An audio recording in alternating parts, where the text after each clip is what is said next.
ni máa béèrè èrè ayọ̀ tí mo fẹ́ láyé lówùúrọ̀ ọ̀sán pẹ̀lú alẹ́ mi o èrè ayọ̀ kó máa wá mi rí láyé.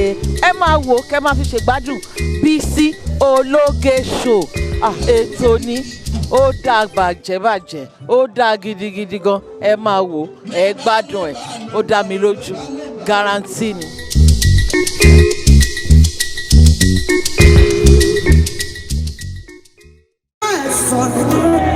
Àánú wá sọ̀rọ̀, ó wá ń sọ̀rọ̀, Ọlọ́run wá dákẹ́. Àánú ló sọ̀rọ̀, ó sọ̀rọ̀, ayé ẹ̀ wò ẹ́ o. Àánú ló sọ̀rọ̀, àánú sọ̀rọ̀, àbá ìdúpẹ́. Ta ló lè kọ́ fún in the house? Àánú sọ̀rọ̀, ó sọ̀rọ̀, ó sọ̀rọ̀.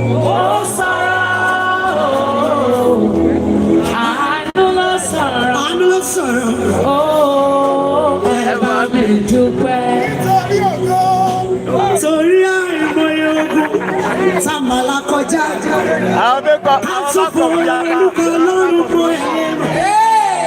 Àìmọye ìjì tó ti jà. Ká tó lè pè yóò lálágbára. Àìmọye iná tẹ́tí là kọjá. Kí wúrà ayé yìí lè tàn yìrìyìrì. Ẹ wo àìmọye àbùkù tí ẹ ti kọ̀. Yàpọ̀lẹ́ kò tẹ́lẹ̀ bá ọmọ ológo. Ṣùgbọ́n àánú wá sọ̀rọ̀. Ó sọ̀rọ̀. Ó sọ̀rọ̀. Àánú ló sọ̀rọ̀. Ó sọ̀rọ̀. Ẹ̀yà bá ń dúpẹ́. Lọ́wọ́ ìgbà yẹn dàbí Ọlọ́run sí lórí ìtẹ́mọ́. Àwa tóbi pé má jẹ́ mi lọ sí òun ní bàbá. Nígbà mo wà dé, tọ́ka bí wíwá kò sí ìrètí mọ́. Màmá àánú wá sọ̀rọ̀. Ó sọ̀rọ̀. Ó sọ̀rọ̀. Àánú sọ̀rọ̀. Má ṣe yàrá. Aduke àti ẹ̀ àánú sọ̀rọ̀. Ó sọ̀rọ̀. Ó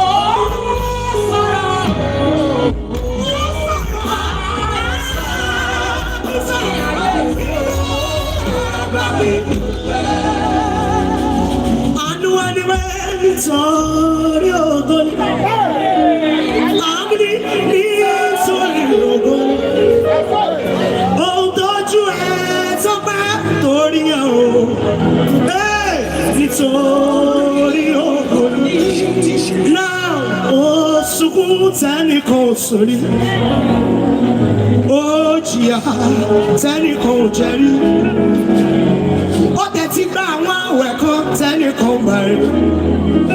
Lórílẹ̀-èdè yóò ti ń lògo tẹ́nìkan ò lò. Torí Jésù kan sun ẹkún ìwọ nìkan kọ́ ló kọ́kọ́ sunkún.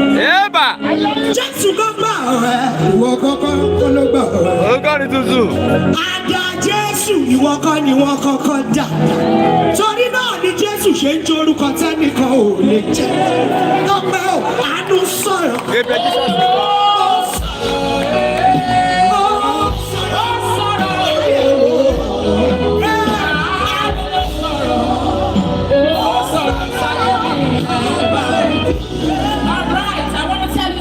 That's why I'm here.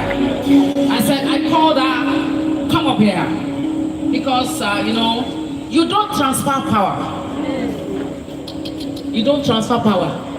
Nǹkan tó o bá ń ṣe ló máa jẹ́ kó o gba agbára. O máa nílò láti nífẹ̀ẹ́ èèyàn dénú. Ọlọ́run máa rí ẹ tán kó o tó lè gba agbára. Wọn kì í transfer power. Bó ṣe máa ń transfer agbára fara ẹ̀ ló máa ń transfer ara ẹ̀. Wípé ókè ibo ni mo tún lè lọ ná. Mi ò sọ wípé Tope Alabi kejì ni. Mo rí i kó dá dúró fún ògo fúnra ẹ̀. And in case táwọn èèyàn bá ẹ̀ṣẹ̀ ń rí Àdùkẹ́ pé ó dàbẹ́ pé wọ́n ẹ̀ṣẹ̀ ń rí i pé ó ń tẹ̀lé mi. No, Àdùkẹ́ ti wà pẹ̀lú mi over 19 years. In fact, as a matter of fact, mo ti sọ òyìnbó yẹn mo tọ́tọ́ ẹ̀ ẹ má wọrí. In fact, as a matter of fact, ṣe àgbẹ̀ tautology but ẹ lò bẹ́ẹ̀. In fact, as a matter of fact. Ó ṣe lọ. Ó tọ́tọ́. Ó lọ. Ọ̀pẹ́ ẹ̀yin tẹ́ wà lánàá ìdíwọ̀ mi bá. Ó lọ. Kò sí problem. Ṣùgbọ́n education plus beauty minus Christ is equal to hellfire. Bẹ́ẹ̀ni, mo já yín tán àbí. Okay. Nǹkan tó ṣẹlẹ̀ ní. Ẹ gbé wa débẹ̀. Ìgbà tí èmi mọ Àdùkẹ́, èmi mú lọ́mọ, èmi mú lábúrò. Ó dẹ̀ ń jẹ́ Àdùkẹ́ pẹ̀ǹkẹ̀lẹ̀, èmi dẹ̀ sọ ní Àdùkẹ́ gold. Gold yẹn ló ń jẹ́ látijọ́ yìí, ó wá tí ì dán o. O ì tí ì dán, mi mọ̀ pé ó máa wá, mi ò fi ẹ́ sí pósítà. Torí ìyẹn kọ́ la máa fi mọ̀ bóyá o fẹ́ràn mi àbó fẹ́ràn mi. Pàṣẹ akọ́la fẹ́ ṣe nínú ọ̀rọ̀ tó wà nílẹ̀. Mo ti dé stage tí mi ò ní ìdí ẹ láti ṣe ojúṣàájú kí n tó lò ẹ́. Mi ò ní ìdí ẹ láti pé ó ní ìdí mi láti máa post ẹ kí n tó mọ̀ kó tẹ̀lé mi. Sọ́dìgbà tí máa post ẹ kó tó tẹ̀lé mi. No now, ó di sọ́dìgbà tí mo bá wá ṣẹlẹ̀ bẹ̀rẹ̀ sí sọ pé ó dá ẹ jẹ́ kóun náà wá, ẹ jẹ́ kóun náà wá. Mo fẹ́ mọ tẹ́ ẹ lè ṣe, ẹ jẹ́ kí n mọ àwọn tó ń tẹ̀lé Jésù lẹ́yìn mi. Torí ẹ̀ lẹ́yìn gan ṣe wà ń bí, mo ti gbá yín mọ̀ lọ́tọ̀. Ògo yóò ní kú. Ó ṣẹ̀ṣẹ̀ bẹ̀rẹ̀ sí lo ògo ni o. Mo ti pààrọ̀ àwọn áńgẹ́lì tó ń bá ẹ ṣiṣẹ́ tẹ́lẹ̀. Mo sọ fọ́lọ́run kó change wọn, mi ò like àwọn áńgẹ́lì tó ń bá ẹ ṣiṣẹ́ yìí. Ọwọ́ wọn ti fẹ́ máa wí dà, mi ò dẹ̀ like ẹ̀. Torí àwọn àkórí èrò náà dẹ̀ ni, àwọn èèyàn lágbájá àwa ní tẹ̀mẹ́dù, ìrọ́dẹ̀ náà pa fún ẹ títí. Ṣùgbọ́n báyìí, lórúkọ Jésù Kristi Olùgbàlà, mo gbàdúrà fún ẹ ní gbangba, mo mọ̀ ni lórúkọ Jésù Kristi ó yá lọ ga lọ́kàn òkè lọ́dínní ńlá ó ní dalẹ̀ Ọlọ́run Jésù Olúwa. Ṣèbí nítorí ògo ni o, nítorí ògo ni o, òtọ́jú Ọlọ́run bá yọ. Nítorí ògo ni, nítorí ògo ni, nítorí ògo ni, òun tọ́jú Ọlọ́run bá rí. Nítorí ògo ni, aṣọ Ọlọ́run mọ̀ sí o, aṣọ Ọlọ́run dá yín mọ̀, gbogbo ohun tí ẹ là kọjá láyé fún ògo Olúwa ni. Aṣọ Ọlọ́run mọ̀ sí, Ọlọ́run dá yín mọ̀, gbogbo ohun tí ẹ là kọjá láyé fún ògo Ọlọ́run ni. Àti pé àánú sọ̀rọ̀, ó sọ̀rọ̀.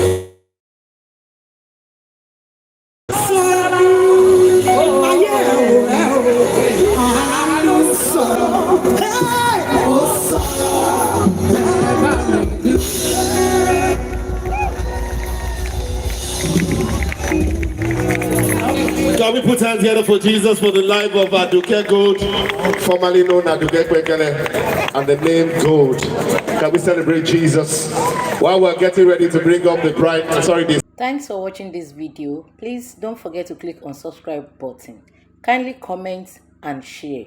We drop new videos daily. Thank you. God bless you.